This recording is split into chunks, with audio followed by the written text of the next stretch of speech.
എവിടെ തിരിഞ്ഞാലും trending ആയിക്കൊണ്ടിരിക്കുന്ന photo ഒട്ടിച്ച name സ്ലിപ്പാണ്. ഇപ്പൊ എന്തായാലും കുഞ്ഞുങ്ങൾക്കൊക്കെ സ്കൂൾ തുറക്കാൻ ടൈമായി. അപ്പൊ അതുകൊണ്ട് തന്നെ ഫോട്ടോ ഒട്ടിച്ച നെയിം സ്ലിപ്പിന് ഭയങ്കര ഡിമാൻഡാണ് കേട്ടോ. അതാണല്ലോ ഇപ്പോഴത്തെ ട്രെൻഡിങ്. അപ്പം വളരെ കുറഞ്ഞ ചിലവിൽ വളരെ എളുപ്പത്തിൽ എങ്ങനെ ഫോട്ടോ ഒട്ടിച്ച നെയിം സ്ലിപ്പ് ഉണ്ടാക്കാൻ നമുക്ക് നോക്കാം. അപ്പൊ എന്തായാലും നിങ്ങൾക്ക് എല്ലാവർക്കും ഈ വീഡിയോ വളരെ യൂസ്ഫുൾ ആയിരിക്കും. അതുകൊണ്ട് തന്നെ സബ്സ്ക്രൈബ് ചെയ്യാൻ മറക്കരുത്, ഷെയർ ചെയ്യാനും മറക്കരുത്. അപ്പൊ നമുക്ക് എങ്ങനെ ഉണ്ടാക്കുന്നത് നോക്കാം. ബാ, നമ്മുടെ കമ്പ്യൂട്ടർ ഇച്ചിരി പഴയതാണ് കേട്ടോ. ഇത് ഞാൻ ഒരെണ്ണം ക്രിയേറ്റ് ചെയ്തതാണ് കേട്ടോ. ഇത് ബ്ലാക്ക് ആൻഡ് വൈറ്റ് ആണ്. കളർ വേണമെങ്കിൽ നമുക്ക് കളറാക്കാം.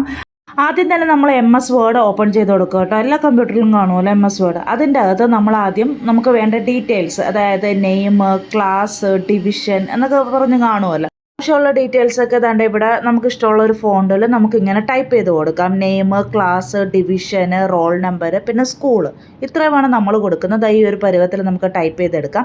അതിനുശേഷം നമ്മൾ ഗൂഗിൾ ക്രോമിൽ പോയി നമുക്ക് ഇഷ്ടമുള്ള ഒരു പിക്ചർ നമുക്ക് സെലക്ട് ചെയ്തിട്ട് നമുക്കത് കോപ്പി ചെയ്തെടുക്കാം. സേവ് ചെയ്യേണ്ട, കോപ്പി ചെയ്തെടുത്താൽ മതി. അതേസമയം നമ്മളുടെ ഫോട്ടോസ് ആണെങ്കിൽ നമ്മളുടെ ഫോട്ടോ മെയിലിൽ അയക്കുക. മെയിലിൽ അയച്ചിട്ട് അവിടുന്ന് ഡൗൺലോഡ് ചെയ്തെടുത്തിട്ട് അത് കോപ്പി ചെയ്തിട്ട് ഇതേപോലെ ഇവിടെ കൊണ്ടുവന്നിട്ട് പേസ്റ്റ് ചെയ്യും. ഞാനിപ്പോൾ കമ്പ്യൂട്ടറിൽ സിസ്റ്റം ആയതുകൊണ്ടിട്ടാണ്, എൻ്റെ കയ്യിൽ ഫോട്ടോസ് ഒന്നും ഇല്ലാത്തതുകൊണ്ടിട്ടാണ്. അപ്പോൾ ഇത് ഇവിടെ കൊണ്ടുവന്നിട്ട് പിന്നെ കോപ്പി ചെയ്തതിന് ശേഷം നമ്മൾ ലെഫ്റ്റ് ക്ലിക്ക് ചെയ്തിട്ട് ഈ സ്ക്രീനിൽ കാണുന്ന പോലെ ടെക്സ്റ്റ് റാപ്പിങ്ങിൽ ബിഹൈൻഡ് ടെക്സ്റ്റ് നമ്മൾ സെലക്ട് ചെയ്ത് കൊടുക്കുക. അപ്പോൾ ദാണ്ട് ഇതേപോലെ തന്നെ ഇങ്ങനെ ഒതുങ്ങി വന്നിരിക്കും കേട്ടോ.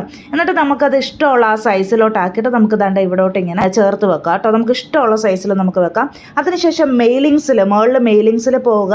അതിൻ്റെ അകത്ത് എൻവലപ്പിൽ ചെല്ലുമ്പോഴത്തേക്കും ദാണ്ട നമ്മൾ ക്രിയേറ്റ് ചെയ്തൊക്കെ ഇവിടെ കാണിക്കും. ഉപ്പലിൽ വന്നിട്ട് ദാണ്ട് ഈ ഒരു ഫോണ്ടിലാണ് നമ്മൾ അടിക്കുന്നത്, 4423/3. എന്നിട്ട് മുകളിൽ ആ കണ്ടിന്യൂസ് ഫ്രീ പ്രിന്റേഴ്സ് അത് സേവ് ആണോ എന്ന് നോക്കണം. ഓക്കെ കൊടുക്കുക. ന്യൂ ഡോക്യുമെന്റ് കൊടുക്കുമ്പോഴത്തേക്കും ദാണ്ട ഇതിൻ്റെ അകത്ത് മുഴുവനും നമ്മൾ ചെയ്ത ആ സ്റ്റിക്കർ വരും. ഇത്രേ ഉള്ളൂ സംഭവം. ഇനി ഈ സ്റ്റിക്കർ നമ്മളൊരു PDF ആക്കിയിട്ട് സ്റ്റുഡിയോയിൽ കൊണ്ട് ചെന്നിട്ട് ലേസർ പ്രിന്റിംഗ് എന്നോ അല്ലെങ്കിൽ നെയിം സ്ലിപ്പിന് വേണ്ടിയിട്ടാണെന്ന് പറഞ്ഞു കഴിഞ്ഞാൽ വളരെ കുറഞ്ഞ ചിലവിൽ നമുക്ക് ഒരുപാട് പ്രിന്റ് എടുക്കാൻ സാധിക്കും കേട്ടോ. അപ്പോൾ ഇത്രേ ഉള്ളൂ സംഭവങ്ങൾ. അപ്പോൾ നിങ്ങൾ എന്തായാലും ഒന്ന് ട്രൈ ചെയ്ത് നോക്കുക കേട്ടോ.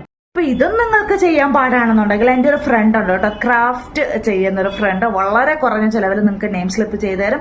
അപ്പൊ ആളുടെ പേരും ഡീറ്റെയിൽസ് ഒക്കെ ഞാൻ ഡിസ്ക്രിപ്ഷനിൽ കൊടുത്തേക്കാം. അവരുമായിട്ട് കോൺടാക്ട് ചെയ്തോ കേട്ടോ. അപ്പോൾ ഓക്കെ, താങ്ക് യു.